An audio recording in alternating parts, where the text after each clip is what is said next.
Imagine buying a brand new car, only to find out the company behind it shuts down 6 months later. No support, no resale value, no parts. That's exactly what's happening in 2025. Across Europe and beyond, once trusted brands are collapsing. Quietly, rapidly, and without warning. Dealerships are closing, service networks are gone, and the cars still sitting on lots, waiting for someone who doesn't know better. I've dug into the data so you don't have to, and what I found shocked me. These aren't niche brands. Some of them are legendary names. If you're thinking of buying a new car, this is your warning. Some of these brands may not even exist a year from now, and owning one could become a financial nightmare. Let's start with one that's gone from racing icon to near irrelevance. Alfa Romeo. Speed, style, and sales decline. I always admired Alfa Romeo. The curves, the sound, the heritage. But in 2025, it feels like I'm watching a legend fade in real time. What was once a symbol of Italian performance is now hanging by a thread in both Europe and the US. Let's start with Europe. Alfa's home turf. Sales have been in steady double-digit decline for years, even as the overall market recovers. And despite Stellantis pouring billions into electrification, Alfa has barely budged. Their bold promise to go fully electric by 2027 quietly walked back. Instead, they're sticking with outdated petrol models and a single plug-in hybrid, the Tonale. That's it. Meanwhile, competitors like BMW and Mercedes are rolling out entire EV lineups, locking in incentives, and meeting stricter EU emissions targets. Alfa? It's behind on every front. And when the EU tightens CO2 penalties in 2026, Alfa could face millions in fines or risk being priced out of the market entirely. Then there's the US, and things are even worse. Alfa Romeo sold fewer than 12,000 vehicles in the US in all of 2024. To put that in perspective, Toyota sells that in 2 days. Dealerships are closing or merging with Jeep and Chrysler stores, and many have no dedicated Alfa techs. That's a huge red flag for anyone considering long-term ownership. Spotty service support, limited parts availability, and shrinking warranty coverage. And here's what really matters for buyers. Resale value is already falling fast. When a brand starts losing dealerships, pulls back EV plans, and can't compete on volume or tech, resale, insurance premiums, and long-term maintenance all take a hit. Alfa Romeo isn't just struggling, it's shrinking on 2 continents. And unless they deliver a miracle in 2026, it's only a matter of time before this once legendary badge disappears from both European roads and American driveways. But Alfa isn't the only brand caught in an identity crisis. The next one didn't just lose its direction, it quietly walked away from an entire continent. And almost no one noticed. Mitsubishi, a brand fading without a fight. There was a time when Mitsubishi felt unstoppable. The Outlander, the Pajero, even the humble Colt, they were everywhere. Rugged, practical, reliable. But in 2025, Mitsubishi isn't just struggling, it's quietly walking away. In Europe, the exit is already in motion. Sales dropped to just 55,000 units in 2024 across the entire EU, a staggering decline from their early 2000s dominance. And it's not just about sales. Mitsubishi has stopped investing in new models for the region entirely. No new tech, no EV plans, no redesigned Outlander. Their so-called selection and concentration strategy, it's just corporate speak for "we're giving up." Walk into a Mitsubishi dealership in Germany, France, or Spain, and you'll see the same thing. A few aging models collecting dust, and service bays packed with 10-year-old cars waiting on discontinued parts. Dealers aren't selling anymore. They're just surviving on repairs. That's not a brand with a future. That's a hospice ward for a dying nameplate. And while the EU tightens emissions rules and pushes EV adoption, Mitsubishi has no answer. Their plug-in Outlander, once a pioneer, was pulled from production in early 2024. No replacement came. No battery tech, no hybrid expansion, no European-built EV. When it comes to meeting the 2026 and 2030 carbon targets, Mitsubishi is already out of the race. Now, let's talk about the US, where the brand's presence is shrinking just as quietly. Sure, they still sell vehicles here, but dealer networks are consolidating fast, and lineup diversity is almost non-existent. Most Mitsubishi dealerships share space with other brands, and many don't even have the tools or training to handle modern powertrains, let alone a next-gen EV, because there isn't one. Mitsubishi isn't collapsing in a blaze of scandal or headlines. It's doing something worse. It's going extinct without anyone noticing, and for owners, that silence could end up being very, very expensive. While Mitsubishi is fading from Europe's streets, the next brand tried to rise from scratch, but ended up getting ignored. It had bold ambitions, premium pricing, and zero traction. Genesis, the luxury brand no one's buying in Europe. In markets like Germany, the UK, and France, Genesis isn't just underperforming, it's nearly invisible. BMW and Audi sell more vehicles in a week than Genesis does in months, and most car buyers in Europe still don't even know the brand exists. That's a disaster when you're trying to sell 60,000 plus luxury cars. And the direct-to-consumer model? It sounded modern, but it backfired. Without physical dealerships or brand-specific service centers, there's no trust, no test drives, and no face-to-face support. Buyers are left in the dark, and when you're dropping premium money, that's a deal breaker. Here's where it gets worse. In 2025, the EU tightened CO2 regulations and started reviewing tariff hikes on Korean imports. That's bad news for Genesis, whose vehicles are shipped in from South Korea with no local production. If even modest tariffs hit, these cars could become price uncompetitive overnight. For buyers in both Europe and the US, this means potential repair delays, limited parts availability, and questionable warranty support down the road. It's a textbook case of a premium brand that launched too fast, spread too thin, and now can't gain a foothold. Genesis isn't making headlines, but it is bleeding momentum, and unless something changes fast, this brand could quietly retreat from Europe the same way it entered, unnoticed. Now, if that felt like a slow fade, wait until you see what happened to this next brand. We're talking about a legendary luxury name that collapsed in record time, from prestige to panic in less than a year. Jaguar, the prestige collapse.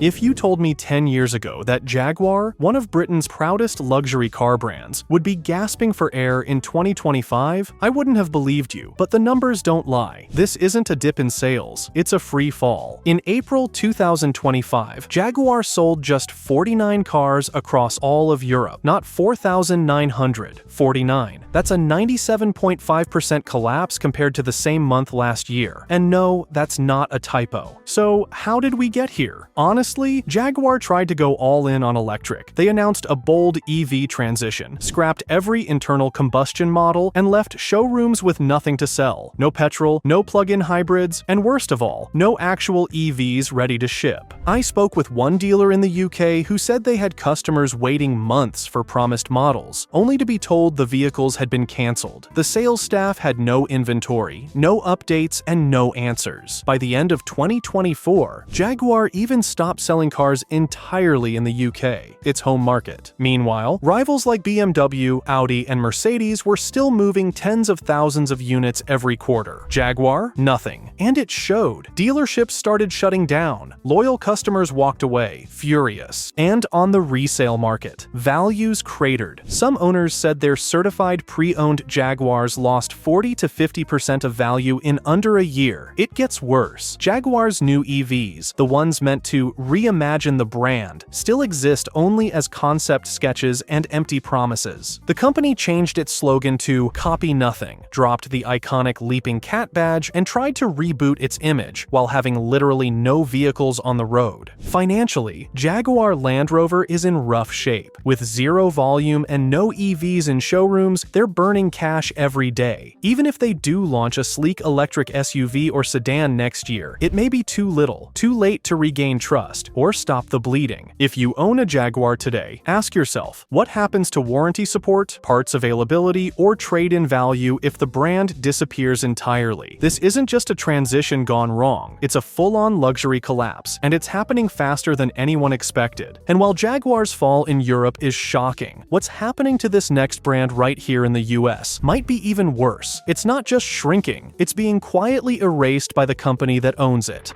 Chrysler, America's forgotten brand.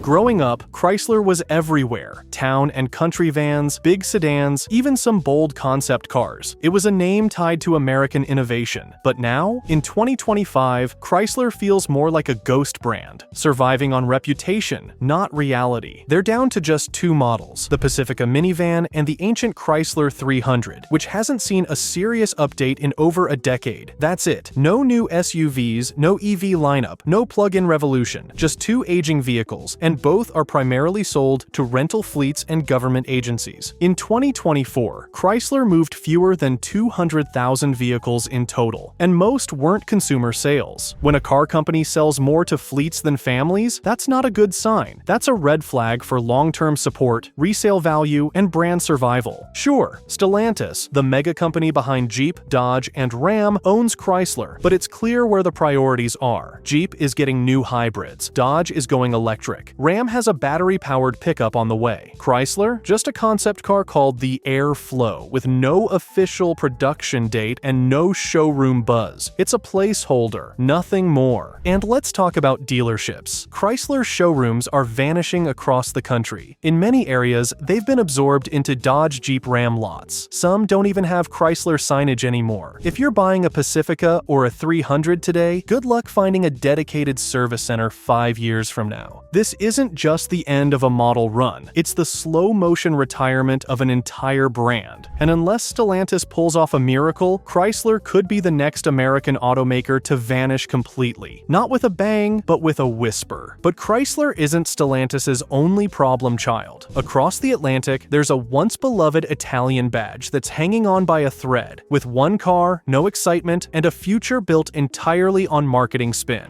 Lancia, a brand left to rot by Stellantis.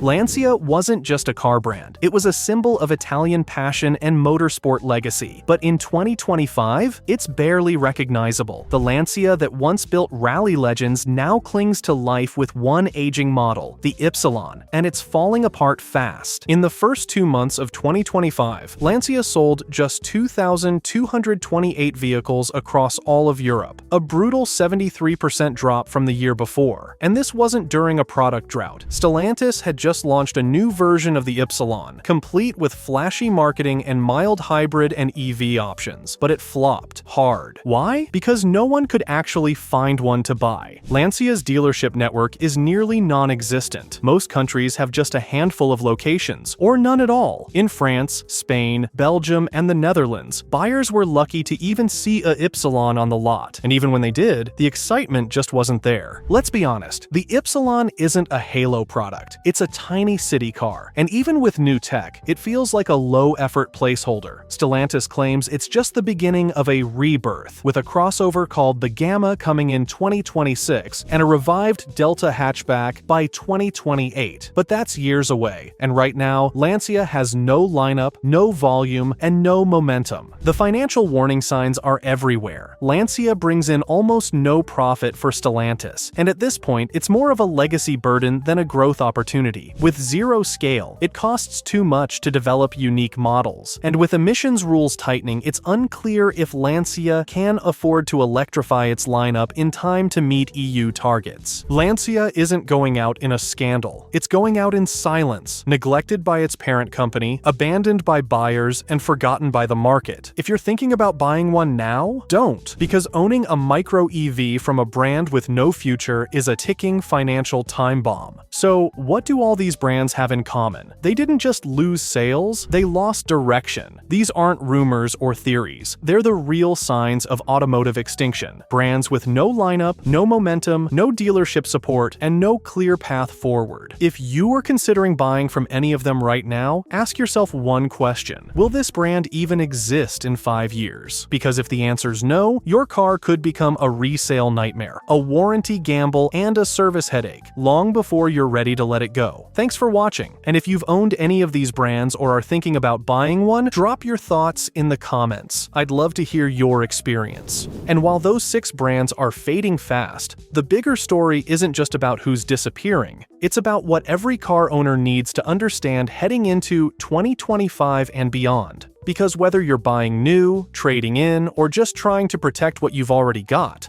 The road ahead is changing fast, and if you're not ready, you could be the one left holding the bill. Let's talk about it. Let me start with this. Car ownership in 2025 is no longer just about buying a vehicle. It's about managing risk. Risk in financing, warranty coverage, insurance premiums, and yes, even resale value. And every one of those categories has shifted dramatically in both the US and Europe. Take EV reliability, for example. We were sold the idea that electric cars would be simpler, cleaner, and cheaper to maintain. And in theory, that's true. Fewer moving parts, no oil changes. But in reality, we're now seeing real-world data showing that many EVs are becoming extremely expensive to repair once they're out of warranty. Battery replacements alone can run $15,000 to $25,000, and not every brand has a strong service network to back you up. In Europe, stricter emissions laws are pushing traditional automakers into EV territory, whether they're ready or not, and some aren't. In the US, states like California are implementing aggressive mandates, but the infrastructure is still catching up. The result? A flood of first-generation EVs hitting the market, with rushed tech, limited range, and questionable long-term durability. If you're buying electric in 2025 or 2026, you have to ask, what happens after the 8-year battery warranty ends? Because when that light comes on, it's not an oil change, it's a 5-figure decision. Then there's extended warranties. More people than ever are being pitched extended service contracts, and with good reason. New cars today are loaded with sensors, screens, and electronics that don't age well. A single camera or radar module behind the bumper can cost $2,000 to replace. But here's the catch. Not all warranties are created equal. Some won't cover EV battery issues, others exclude electronics, and many are sold at dealership markups as high as 200% over cost. If you're considering one, do your homework. Third-party plans might be cheaper, but coverage and claim approval rates vary wildly. Let's talk auto insurance, one of the most overlooked but highest RPM topics in the industry. Premiums are up across the board, especially in cities. But the real killer? Electric vehicles and luxury cars now cost more to insure than ever. Why? Repair costs. That panoramic roof, that LiDAR sensor, that touchscreen dash, they're all expensive to fix, and insurers know it. In fact, in 2025, some European carriers are already refusing to insure certain low-volume EV brands at all. Meanwhile, US providers are increasing deductibles quietly, especially on leased vehicles. Want to save money? Here's a tip. If you're not driving a high-performance car, ask your agent about usage-based insurance, where your premium is based on your actual mileage and behavior. It's more common now in the US and just starting to roll out in Europe, but it could cut your costs significantly if you drive responsibly. Now, let's dive into the elephant in the room: car financing. Dealer finance departments in both the US and Europe are pushing longer and longer loan terms, 72, even 84 months. Sounds manageable, right? Smaller monthly payments. But here's the trap. You'll be underwater on that loan for years. That means if your car gets totaled in year 3, your insurance might not even cover what you still owe. And if that car is from a brand that's now collapsing, like the ones we just talked about, it gets worse. You'll owe more than the car is worth, with no resale value, no service support, and no one to buy it. Gap insurance used to be a safety net, but even that's changing. Some lenders no longer include it or offer limited coverage windows. Let's not forget resale value, especially for luxury cars and EVs. In 2025, vehicles that once held strong value, like Teslas, Land Rovers, even some Audis, are now seeing record depreciation rates. Why? Rapid tech obsolescence and overproduction. Tesla Model 3 and Model Y prices have dropped as much as 30 to 40% in a year, especially as new competitors flood the EV space. That's even more dramatic in Europe, where tariffs and emission rules are shifting rapidly. Some Chinese EVs are being hit with 18 to 38% import taxes, which could collapse demand overnight. And guess what happens to resale value when your car suddenly costs 30% more or disappears from showrooms? It tanks. So, what do you do if you're shopping in 2025 or 2026? Focus on brands with strong after-sales support, proven reliability, and real EV infrastructure, not just concept hype. Ask about battery replacement costs. Read the fine print on extended warranties. Compare financing options outside the dealership. And for insurance, get quotes before you sign the papers, not after. Because this isn't the auto market we grew up with. This is a world of fast-changing tech, collapsing brands, and shifting regulations. And if you're not paying attention, the car that looks like a deal today could become your biggest regret tomorrow. There's one more topic that deserves serious attention right now, and that's leasing versus buying in today's market. I've spoken with plenty of people who think leasing is the smarter move because it avoids long-term headaches. And in some cases, that's true, especially if you're driving a brand with questionable long-term reliability or facing rapid tech turnover, like many EVs. But here's the catch in 2025. Lease terms are getting tighter, mileage limits are shrinking, and buyout options are getting more expensive. Some automakers, especially luxury brands, are now refusing to let customers buy out their leases at all. They want that car back so they can resell it at full price. That means you might be leasing a vehicle you grow to love, and then be forced to give it back, or pay well above market value just to keep it. And with EVs, leasing gets even trickier. Some federal tax credits in the US only apply to leased EVs, not purchases, which sounds great until you realize you're stuck in a vehicle you don't own, can't modify, and might not be able to service outside of the dealer network. Speaking of new ownership models, let's talk about something that's growing in both the US and Europe: car subscriptions. These are being pushed hard by luxury automakers as an all-inclusive experience. One monthly payment covers your car, insurance, maintenance, roadside assistance, the works. Sounds convenient, right? But the math rarely adds up. In most cases, you're paying a premium to avoid responsibility. For example, Volvo's Care subscription often costs hundreds more per month than simply leasing the same car and covering insurance yourself. And if you drive more than the included miles, or cancel early, you'll get hit with penalties. It's a system built on convenience, but it's also built to profit off people who don't read the fine print. Then there's Euro 7, the next big emissions standard rolling out in Europe. It's stricter than anything we've seen before, and it's already causing smaller brands and older models to disappear from the market. That includes diesels, older hybrids, and even some recent gasoline engines that no longer qualify. The result? If you own a car that doesn't meet Euro 7, you may soon face higher taxes, restricted access to city centers, or even forced scrappage programs. And although the US doesn't follow Euro 7 exactly, it often echoes the same technology shifts a few years later.